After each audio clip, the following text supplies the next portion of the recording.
Bismillahirrahmanirrahim. Alhamdulillah wassalatu wassalamu ala Rasulillah wa ala alihi wa ashabihi wa man walah. Benda apa yang bisa kita jadikan sebagai sutrah pembatas saat kita salat? Al-Matsu'ah al-Fiqhiyah, al-Juz'ur Rabi' wal Ishrun, juz ke-24, disebutkan di halaman 178 bahwa ittafaqal fuqaha'u ala annahu yasihhu ay yastatira al-musalli, dibolehkan, sah menurut kesepakatan ulama, seorang yang salat menjadikan sutrah bikulli man tasaba minal asya'i, dengan sesuatu apa saja yang bisa berdiri, kal jidari, seperti dinding, wasyajari, pohon, wal ustuwanati wal amud, dan tiang, au bima ghuriza kal asa war ramhi, atau dengan sesuatu yang bisa berdirikan, ditegakkan, seperti tongkat, war ramhi, tombak, wasahmi, anak panah, wa masyakalah, dan apa saja yang bentuknya seperti mereka. Wa yambaghi ayyakuna tsabitan, dan tentu hendaklah benda tersebut sifatnya sabit, tidak berpindah-pindah, ghairu syaghilin lil musalli anil khusyu'i, dan tidak menyebabkan seorang yang salat tadi tersibukkan sehingga hilang kekhusyuannya.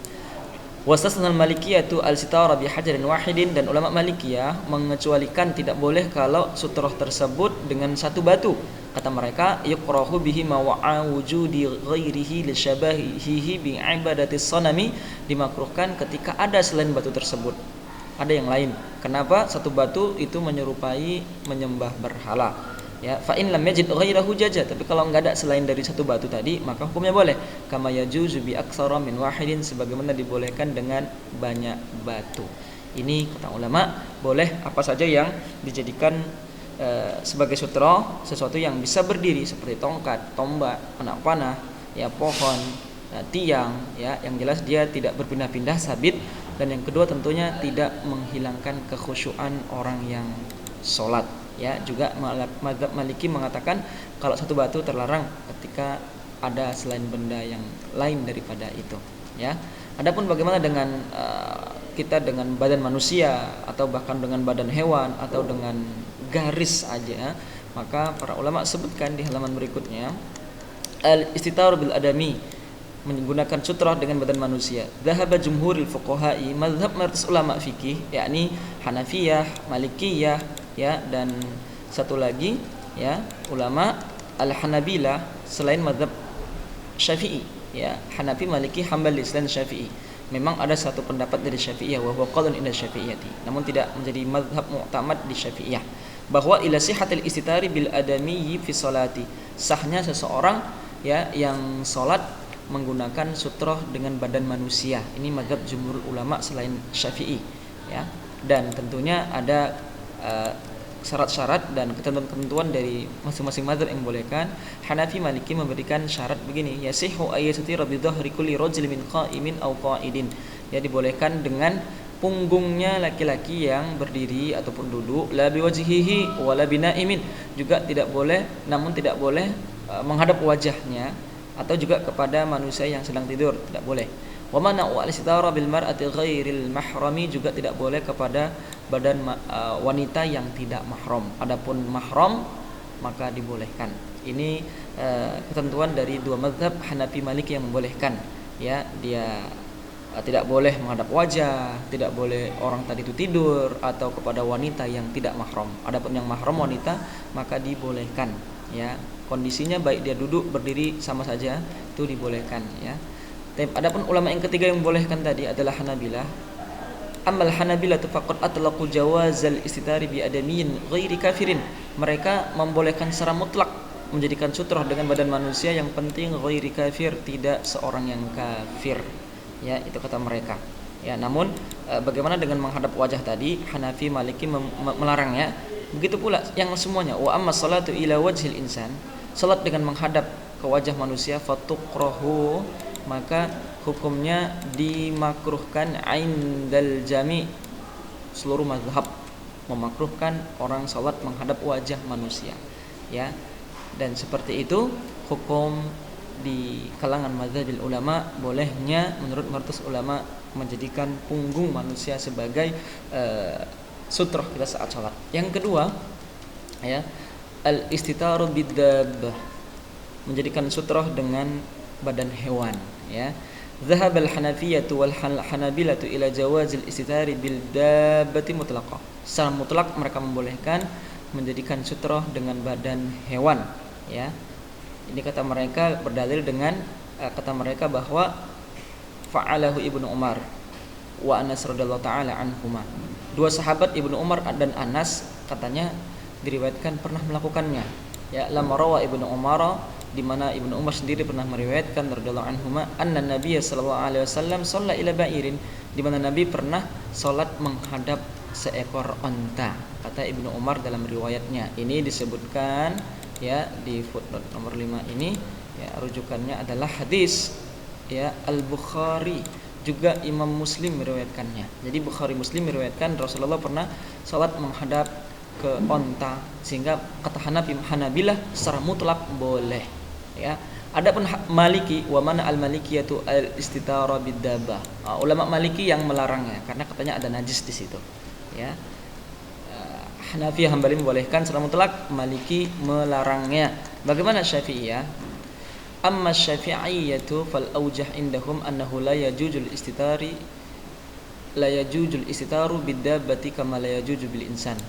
Mereka mengatakan terlarang pula sebagaimana Maliki, karena sebagaimana kama la yajuju bil insan, sebagaimana tidak bolehnya dengan manusia.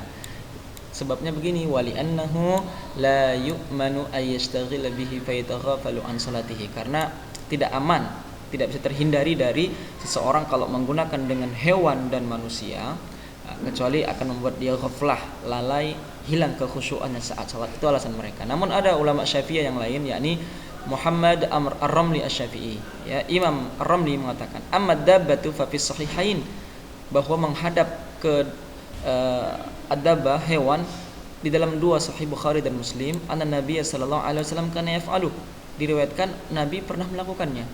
Wa ka'annahu lam yablughi Syafi'iyyah, maka seakan maknanya bahwa hadis tersebut belum sampai kepada Imam Asy-Syafi'i.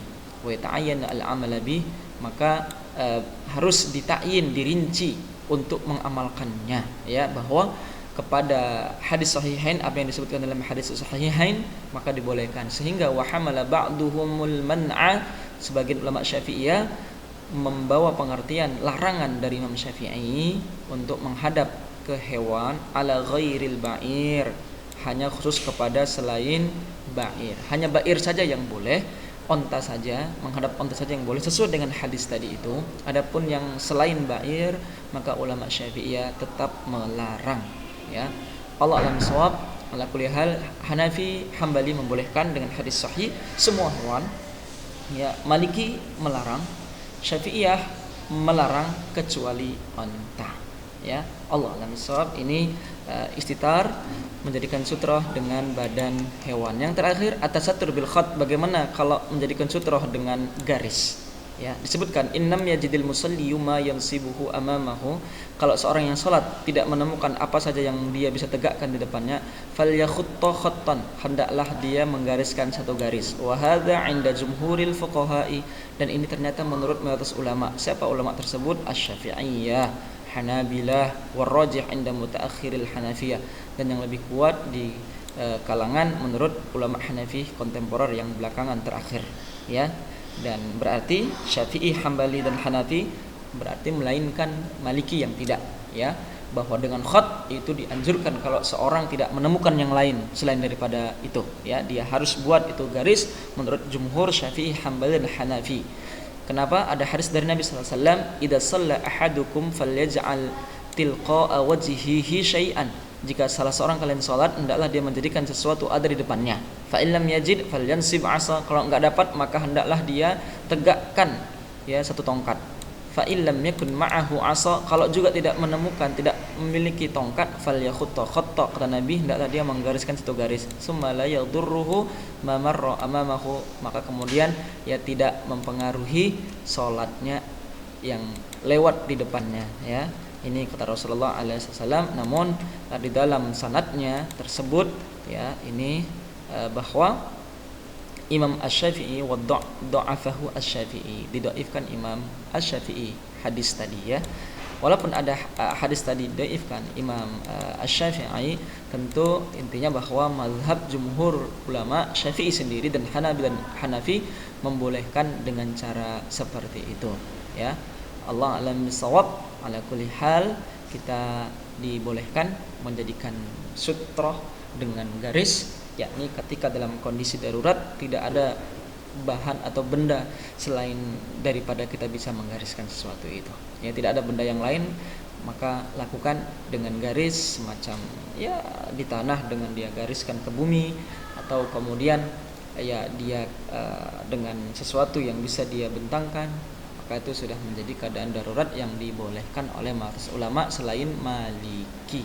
Kenapa Maliki mengatakan la yasihu at-tasattur, tidak sah menggunakan sutra bi khattin yakhutuhu fil ardi, ya, yang dia gariskan ke bumi, kata Maliki melarang. Allahu a'lam bishawab. Ringkasnya bahwa sesuatu yang kita jadikan sebagai sutra dari badan manusia itu dibolehkan ya oleh ulama kita mayoritas selain ulama Syafi'i, ya.